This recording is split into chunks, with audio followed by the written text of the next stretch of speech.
ಅರಸರುಗಳ ಮೊದಲನೆಯ ಗ್ರಂಥದಿಂದ ವಾಚನ. ಅಧ್ಯಾಯ 18. ಸತ್ಯದೇವರು ಬಾಳನು ಸರ್ವೇಶ್ವರನು. ಅನೇಕ ದಿವಸಗಳಾದ ನಂತರ ಎಲೀಯನಿಗೆ ಸರ್ವೇಶ್ವರನ ವಾಣಿ ಉಂಟಾಯಿತು. ಬರಗಾಲದ 3ನೆಯ ವರ್ಷದಲ್ಲಿ ಸರ್ವೇಶ್ವರ ಅವನಿಗೆ, ನೀನು ಹೋಗಿ ಅಹಾಬನನ್ನು ಕಾಣು, ನಾನು ನಾಡಿಗೆ ಮಳೆ ಕೊಡುತ್ತೇನೆ ಎಂದರು. ಎಲೀಯನು ಅಹಾಬನನ್ನು ನೋಡುವುದಕ್ಕೆ ಹೊರಟನು. ಆಗ ಸಮಾರ್ಯದಲ್ಲಿ ಕ್ಷಾಮ ಬಹಳ ಭೀಕರವಾಗಿತ್ತು. ಆದುದರಿಂದ ಅಹಾಬನು ತನ್ನ ಉಗ್ರಾಣಿಕನಾದ ಓಬದ್ಯ ಎಂಬುವನನ್ನು ಕರೆಯಿಸಿದನು. ಇಜೆಬೆಲಳು ಸರ್ವೇಶ್ವರನ ಪ್ರವಾದಿಗಳನ್ನು ಸಂಹರಿಸುತ್ತಿದ್ದಾಗ ಈ ಓಬದ್ಯನು ಸರ್ವೇಶ್ವರನಲ್ಲಿ ಬಹು ಭಯಭಕ್ತಿಯುಳ್ಳವನಾಗಿ 100 ಮಂದಿ ಪ್ರವಾದಿಗಳನ್ನು ಕರೆದುಕೊಂಡು ಹೋಗಿ ಅವರನ್ನು 50 ಮಂದಿಯನ್ನಾಗಿ ಗವಿಗಳಲ್ಲಿ ಅಡಗಿಸಿಟ್ಟು ಅವರಿಗೆ ಅನ್ನಪಾನಗಳನ್ನು ಕೊಟ್ಟು ಸಾಕುತ್ತಿದ್ದನು. ಅಹಾಬನು ಅವನಿಗೆ, ನಾವು ದೇಶ ಸಂಚಾರ ಮಾಡುತ್ತಾ ಎಲ್ಲ ಹಳ್ಳ ಬುಗ್ಗೆಗಳಿಗೆ ಹೋಗಿ ಅವುಗಳಲ್ಲಿ ಹುಲ್ಲು ಸಿಕ್ಕುತ್ತದೋ ನೋಡೋಣ. ಸಿಕ್ಕುವುದಾದರೆ ನಮ್ಮ ಕುದುರೆಗಳು ಹೇಸರ ಕತ್ತೆಗಳು ಉಳಿಯುವವು, ಆಗ ಅವುಗಳನ್ನು ಕೊಲ್ಲುವ ಅವಶ್ಯಕತೆ ಇರುವುದಿಲ್ಲ ಎಂದು ಹೇಳಿ ಸಂಚಾರಕ್ಕಾಗಿ ನಾಡನ್ನು 2 ಭಾಗ ಮಾಡಿ, ಒಂದು ಭಾಗಕ್ಕೆ ಓಬದ್ಯನನ್ನು ಕಳುಹಿಸಿ ಇನ್ನೊಂದು ಭಾಗಕ್ಕೆ ತಾನೇ ಹೊರಟು ಹೋದನು. ಓಬದ್ಯನು ಪ್ರಯಾಣ ಮಾಡುತ್ತಿರುವಾಗ ಎಲೀಯನು ತಟ್ಟನೆ ಅವನಿಗೆ ಎದುರಾದನು. ಓಬದ್ಯನು ಅವನ ಗುರುತು ಹಿಡಿದು ಸಾಷ್ಟಾಂಗ ನಮಸ್ಕಾರ ಮಾಡಿದನು.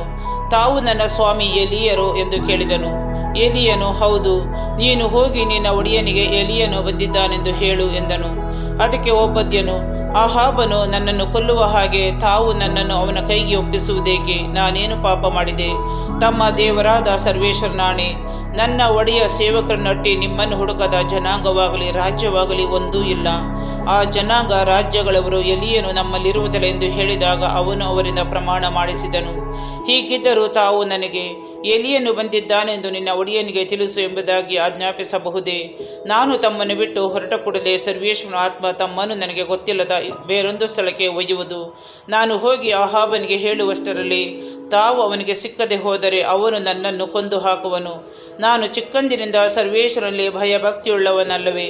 ಇಜಬೇಲಳು ಸರ್ವೇಶ್ವರನ ಪ್ರವಾದಿಗಳನ್ನು ಸಂಹರಿಸುತ್ತಿರುವಾಗ ನಾನು ಮಾಡಿದ್ದು ನನ್ನ ಸ್ವಾಮಿಯಾದ ತಮಗೆ ತಿಳಿಸಲಾಗಿದೆ ಅಲ್ಲವೇ? ಅವರಲ್ಲಿ 100 ಮಂದಿಯನ್ನು ತೆಗೆದುಕೊಂಡು ಹೋಗಿ 50 ಮಂದಿಯನ್ನಾಗಿ ಗವಿಗಳಲ್ಲಿ ಅಡಗಿಸಿಟ್ಟು ಅನ್ನಪಾನಗಳನ್ನು ಕೊಟ್ಟು ಸಾಕಿದರಲ್ಲವೇ? ಹೀಗಿದ್ದರೂ ತಾವು ನನಗೆ ಎಲೀಯನು ಬಂದಿದ್ದಾನೆಂಬುದಾಗಿ ನಿನ್ನ ಒಡೆಯನಿಗೆ ತಿಳಿಸು ಎಂದು ಆಜ್ಞಾಪಿಸುತ್ತೀರಿ. ಅವನು ನನ್ನನ್ನು ಕೊಂದೇ ಕೊಲ್ಲುವನಲ್ಲವೇ ಎಂದು ಉತ್ತರ ಕೊಟ್ಟನು. ಆಗ ಎಲೀಯನು, ನಾನು ಸನ್ನಿಧಿ ಸೇವೆ ಮಾಡುತ್ತಿರುವ ಸರ್ವಶಕ್ತ ಸರ್ವೇಶ್ವರನಾಣೆ, ಈ ದಿನ ನಾನು ಅಹಾಬನಿಗೆ ಹೇಗೂ ಕಾಣಿಸಿಕೊಳ್ಳಲೇಬೇಕು ಎಂದನು.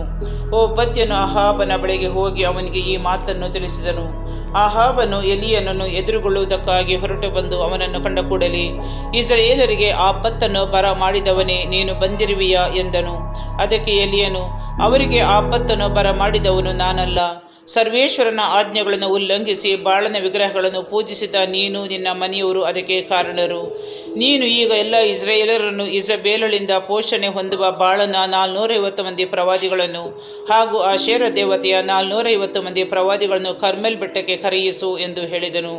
ಅಹಾಬನು ಇಸ್ರಾಯೇಲರನ್ನು ಎಲ್ಲ ಪ್ರವಾದಿಗಳನ್ನು ಅಲ್ಲಿಗೆ ಕರೆಯಿಸಿದನು. ಎಲೀಯನು ಜನರೆಲ್ಲರ ಬಳಿಗೆ ಹೋಗಿ, ನೀವು ಎಷ್ಟರವರೆಗೆ 2 ಮನಸ್ಸುಳ್ಳವರಾಗಿರುವಿರಿ? ಸರ್ವೇಶ್ವರ ಸ್ವಾಮಿ ನಿಮಗೆ ದೇವರಾಗಿದ್ದರೆ ಅವರನ್ನೇ ಹಿಂಬಾಲಿಸಿರಿ, ಬಾಳನು ದೇವರಾಗಿದ್ದರೆ ಅವನನ್ನೇ ಹಿಂಬಾಲಿಸಿರಿ ಎಂದು ಹೇಳಿದನು. ಜನರು ಇದಕ್ಕೆ ಏನು ಉತ್ತರ ಕೊಡದೆ ಸುಮ್ಮನಿರುವುದನ್ನು ಕಂಡು ಅವರು ಮತ್ತೆ ಅವನಿಗೆ, ಸರ್ವೇಶ್ವರನ ಪ್ರವಾದಿಗಳಲ್ಲಿ ನಾನೊಬ್ಬನೇ ಉಳಿದಿದ್ದೇನೆ, ಬಾಳನ ಪ್ರವಾದಿಗಳಲ್ಲಿ 450 ಮಂದಿ ಇದ್ದಾರೆ. ಅವರು 2 ಹೋರಿಗಳನ್ನು ನಮ್ಮ ಬಳಿಗೆ ತರಲಿ, ಅವುಗಳಲ್ಲೊಂದನ್ನು ಆರಿಸಿಕೊಂಡು ಕಡಿದು ತುಂಡು ಮಾಡಿ ಕಟ್ಟಿಗೆಯ ಮೇಲಿಡಲಿ, ಆದರೆ ಬೆಂಕಿ ಹೊತ್ತಿಸಬಾರದು. ನಾನು ಇನ್ನೊಂದು ಹೋರಿಯನ್ನು ಹಾಗೆಯೇ ಕಡಿದು ಬೆಂಕಿ ಹೊತ್ತಿಸದೆ ಕಟ್ಟಿಗೆಯ ಮೇಲಿಡುವೆನು. ನೀವು ನಿಮ್ಮ ದೇವರ ಹೆಸರು ಹೇಳಿ ಪ್ರಾರ್ಥಿಸಿರಿ, ಅನಂತರ ನಾನು ಸರ್ವೇಶ್ವರನ ಹೆಸರು ಹೇಳಿ ಪ್ರಾರ್ಥಿಸುವೆನು.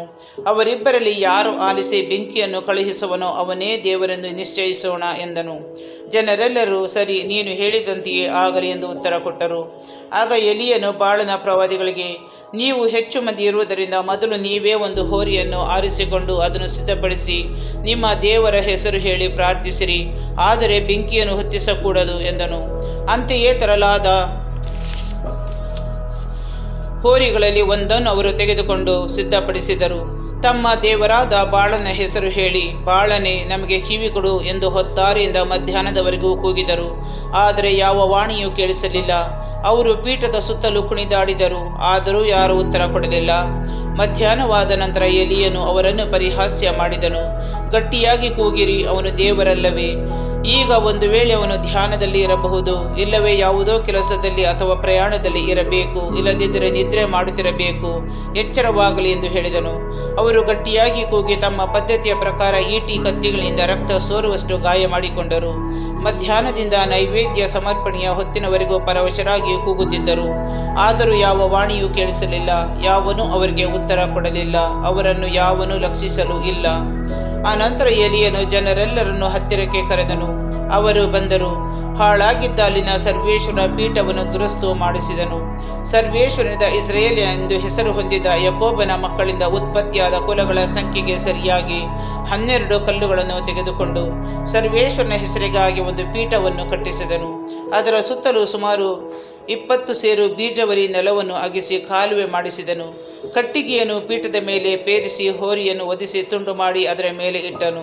ಆ ನಂತರ ಜನರಿಗೆ 4 ಕೊಡ ನೀರು ತಂದು ಬಲಿ ಮಾಂಸದ ಮೇಲೆಯೂ ಕಟ್ಟಿಗೆಯ ಮೇಲೆಯೂ ಹೊಯ್ಯಿರಿ ಎಂದು ಆಜ್ಞಾಪಿಸಿದನು.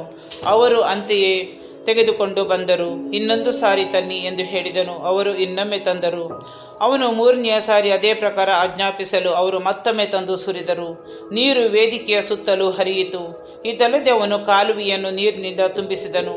ಸಂಧ್ಯಾ ನೈವೇದ್ಯದ ಹೊತ್ತಿಗೆ ಪ್ರವಾದಿ ಎಲಿಯನು ಪೀಠದ ಹತ್ತಿರ ಬಂದು, ಅಬ್ರಹಾಂ, ಇಸಾಕ್, ಇಸ್ರೇಲರ ದೇವರೇ, ಸರ್ವೇಶ್ವರ, ನೀವೊಬ್ಬರೇ ಇಸ್ರೇಲರ ದೇವರಾಗಿರುತ್ತೀರಿ ಎಂಬುದನ್ನು, ನಾನು ನಿನ್ನ ದಾಸನಾಗಿರುತ್ತೇನೆಂಬುದನ್ನು ಹಾಗೂ ಇದನ್ನೆಲ್ಲ ನಿಮ್ಮ ಅಪ್ಪಣೆಯ ಮೇರೆಗೆ ಮಾಡಿದ್ದೇನೆಂಬುದನ್ನು ಈ ದಿನ ತೋರಿಸಿಕೊಡಿ.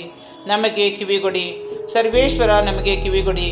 ಸರ್ವೇಶ್ವರನಾದ ನೀವೊಬ್ಬರೇ ದೇವರು ಹಾಗೂ ಈ ಜನರ ಮನಸ್ಸನ್ನು ನಿಮ್ಮ ಕಡೆಗೆ ತಿರುಗಿಸಿಕೊಳ್ಳುವವರು ಆಗಿರುತ್ತೀರಿ ಎಂಬುದನ್ನು ಇವರಿಗೆ ತಿಳಿಯಪಡಿಸಿ ಎಂದು ಪ್ರಾರ್ಥಿಸಿದನು. ಕೂಡಲೇ ಸರ್ವೇಶ್ವರನ ಕಡೆಯಿಂದ ಬೆಂಕಿ ಇಳಿದು ಬಂದು ಬಲಿ ಮಾಂಸವನ್ನು, ಕಟ್ಟಿಗೆ, ಕಲ್ಲು, ಮಣ್ಣುಗಳನ್ನು ದಹಿಸಿಬಿಟ್ಟಿತು. ಕಾಲುವೆಯಲ್ಲಿದ್ದ ನೀರನ್ನೆಲ್ಲ ಹೀರಿಬಿಟ್ಟಿತು. ಜನರೆಲ್ಲರೂ ಅದನ್ನು ಕಂಡು ಬೋರಲು ಬಿದ್ದರು. ಸರ್ವೇಶ್ವರನೇ ದೇವರು, ಸರ್ವೇಶ್ವರನೇ ದೇವರೇ ಎಂದು ಕೂಗಿದರು. ಆಗ ಎಲಿಯನು ಅವರಿಗೆ, ಬಾಳನ ಪ್ರವಾದಿಗಳೆಲ್ಲರನ್ನು ಹಿಡಿಯಿರಿ, ಅವರಲ್ಲಿ ಒಬ್ಬನೂ ತಪ್ಪಿಸಿಕೊಳ್ಳಬಾರದು ಎಂದು ಆಜ್ಞಾಪಿಸಲು ಅವರು ಹಿಡಿದರು. ಅವನು ಅವರನ್ನು ಕೀಶೋನ್ ಹಳ್ಳಕ್ಕೆ ಒಯ್ದು ಕೊಲ್ಲಿಸಿದನು. ಕ್ಷಾಮದ ಅಂತ್ಯ. ಆನಂತರ ಎಲಿಯನು ಆಹಾಬನಿಗೆ, ನೀನು ಮೇಲೆ ಹೋಗಿ ಅನ್ನಪಾನಗಳನ್ನು ತೆಗೆದುಕೋ, ದೊಡ್ಡ ಮಳೆಯ ಶಬ್ದವು ಕೇಳಿಸುತ್ತದೆ ಎಂದನು. ಆಹಾಬನು ಅನ್ನಪಾನಗಳನ್ನು ತೆಗೆದುಕೊಳ್ಳಲು ಹೋದಾಗ ಎಲಿಯನು ಕರ್ಮೇಲಿನ ತುದಿಗೆ ಹೋಗಿ ಅಲ್ಲಿ ನೆಲದ ಮೇಲೆ ಬಿದ್ದುಕೊಂಡು ಮೊಣಕಾಲಿನ ಮಧ್ಯೆ ತಲೆಯನ್ನಿಟ್ಟನು. ಅವನು ತನ್ನ ಸೇವಕನಿಗೆ, ನೀನು ಮೇಲೆ ಹೋಗಿ ಸಮುದ್ರದ ಕಡೆಗೆ ನೋಡು ಎಂದು ಆಜ್ಞಾಪಿಸಿದನು. ಸೇವಕನು ಹೋಗಿ ನೋಡಿ ಬಂದು ಏನೂ ತೋರುವುದಿಲ್ಲವೆಂದು ಹೇಳಿದನು. ಹೀಗೆ ಅವನನ್ನು 7 ಸಾರಿ ಕಳುಹಿಸಿದನು.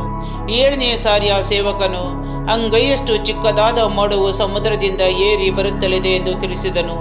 ಆಗ ಎಲಿಯನು ಅವನಿಗೆ, ನೀನು ಹೋಗಿ ಆಹಾಬನಿಗೆ, ಬೇಗನೆ ರಥವನ್ನು ಹೂಡಿಸಿಕೊಂಡು ಮಳೆಯು ನಿನ್ನನ್ನು ತಡೆಯದಂತೆ ಬೆಟ್ಟವನ್ನು ಇಳಿದು ಹೋಗು ಎಂದು ಹೇಳು ಎಂದನು.